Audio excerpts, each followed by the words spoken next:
नमस्कार मंडळी, स्वागत आहे तुमचं आपल्या युट्यूब चॅनल मध्ये। घरामध्ये मनी प्लांट प्रमाणेच एक लकी प्लांट म्हणून आपण जेड प्लांट लावतो। अतिशय सुंदर, आकर्षक आणि कमी मेंटेनन्स असलेलं झाड म्हणजे जेड प्लांट। वास्तुशास्त्रीय दृष्टिकोनातून तर घरामध्ये सुख समृद्धी आणि चांगले आरोग्य यासाठी जेड प्लांट लावावा असं सजेस्ट केलं जातं। आज मी तुमच्याशी अशा सुंदर, आकर्षक आणि अतिशय कमी मेंटेनन्स असणाऱ्या लकी प्लांट विषयी म्हणजे जेड प्लांट विषयी माहिती शेअर करणार आहे। चला तर मग व्हिडिओला सुरुवात करूया। नर्सरीमध्ये जेड प्लांट हे एक इनडोअर प्लांट आहे असे सांगितले जाते, पण जेड प्लांट हे एक आउटडोअर प्लांट आहे।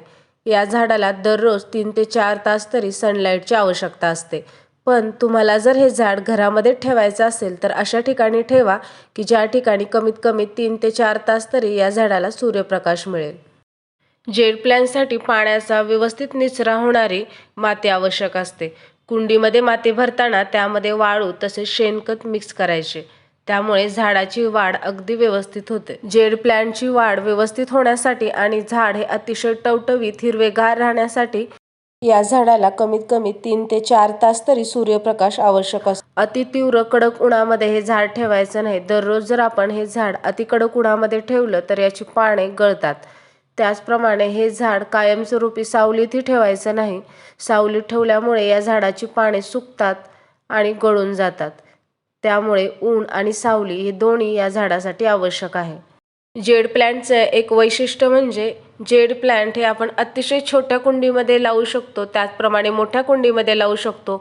या झाडाला वेगवेगळे आपण शेप देऊ शकतो। या झाडाचं बोन्साय सुद्धा बनवू शकतो।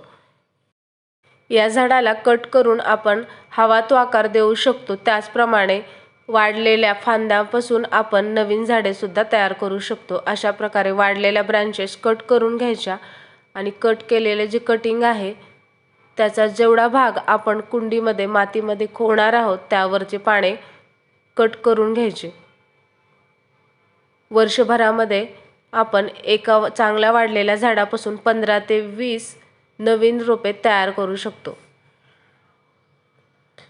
अशा प्रकारे आवश्यक तेवढी पाने कट केल्यानंतर तो भाग आपल्याला कुंडीमध्ये खोवून घ्यायचा आहे। ही कटिंग अशा प्रकारे आपण छोट्या मोठ्या हव्या त्या कुंडीमध्ये लावू शकतो। कटिंग्स लावल्यानंतर फक्त आपण वेळेवर त्याला पाणी द्यायचं। या झाडाची खूप केअर घ्यायची आवश्यकता नाही। या ठिकाणी मी छोट्या छोट्या वेगवेगळ्या आकाराच्या पॉटमध्ये हे झाडे लावलेली आहेत। अतिशय सुंदर दिसते हे झाड। ह्या झाडाची पाने ही सकुलंट असतात, म्हणजे पाणी धरून ठेवणारी जाडसर असतात, त्यामुळे अतिशय आकर्षक दिसतात हे पाने। या झाडाची वाढ व्यवस्थित होण्यासाठी महिन्यातून 2 वेळा कुंडीतील मातीची मशागत करून घ्यायची। म्हणजे अशा पद्धतीने मशागत केल्यामुळे कुंडीमध्ये हवा खेळती राहते आणि झाडाच्या मुळांना व्यवस्थित ऑक्सिजन मिळतो आणि झाडं त्यामुळे व्यवस्थित वाढतात। जेड प्लांट एक सकुलंट प्लांट आहे, त्यामुळे या झाडाची पाण्याची गरज ही कमी असते। त्यामुळे कुंडीतील माती सुकल्यानंतरच या झाडाला पाणी द्यायचं। ओव्हर वॉटरिंग झाली तर या झाडाची मुळे कुजतात आणि त्याची पाने पिवळी पडून गळून जातात, त्यामुळे झाडाला पाणी देताना विशेष काळजी घ्यायची। महिन्यामधून एकदा या झाडाला कंपोस्ट, व्हर्मी कंपोस्ट अशा प्रकारची सेंद्रिय खते द्यायची, त्यामुळे मातीचा पोत चांगला राहतो आणि झाडाची वाढ व्यवस्थित होते। जेड प्लांट हे अतिशय सुंदर, आकर्षक असं लो मेंटेनन्स झाड आहे। एक लकी वास्तू प्लांट आहे, त्यामुळे हे झाड तुम्ही नक्की घरी आणा आणि लावा। मग मंडळी, कसा वाटला हा व्हिडिओ जर आवडला तर लाईक करा, शेअर करा आणि चॅनलला सबस्क्राईब करा।